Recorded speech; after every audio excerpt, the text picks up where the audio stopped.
Welcome to a deep dive into the in-dash infotainment in the 2019 Rolls-Royce Cullinan. Now, if you've been in a BMW of late, this system will look familiar to you, as it's essentially BMW's iDrive on a 10-inch screen, complete with all of the menus and submenus that I love to hate. If you go into Manage Mobile Devices, connect a new device, you can connect your phone just for telephone usage, for Bluetooth audio, or for screen mirroring. But here's the thing, screen mirroring doesn't work for Apple CarPlay. This car does not have Apple CarPlay. I was able to get my phone to connect pretty easily through Bluetooth, but if you want to connect your phone physically with a cable, this car only takes the smaller USB-C ports. So you're either going to have to go out and buy yourself a new cord or an adapter. Navigation can be a little bit clumsy as well. Yes, I can enter an address through my voice, but that can be hit or miss. If I'm going to actually enter it through the keyboard, I have to do it box by box, which, I mean, come on, this is 2019. We should have one box entry on this. Now, when I'm entering my street, I can either use this dial here and click and turn, or I can use a handwriting recognition. S-E.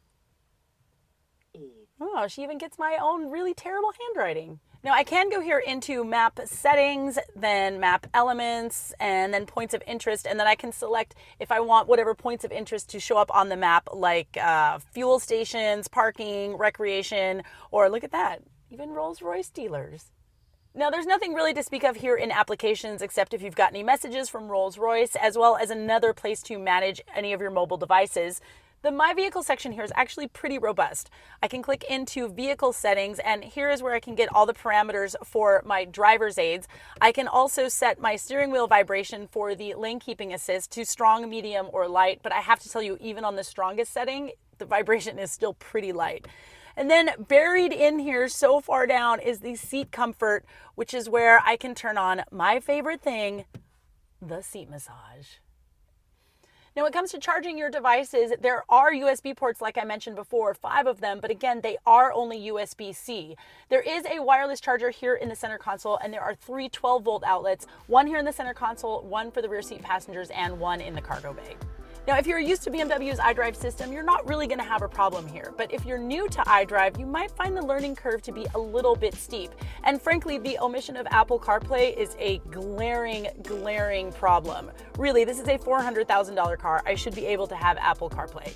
But I have got a full review and photos of the 2019 Rolls-Royce Cullinan over on theroadshow.com if you'd like more information on how this baby drives.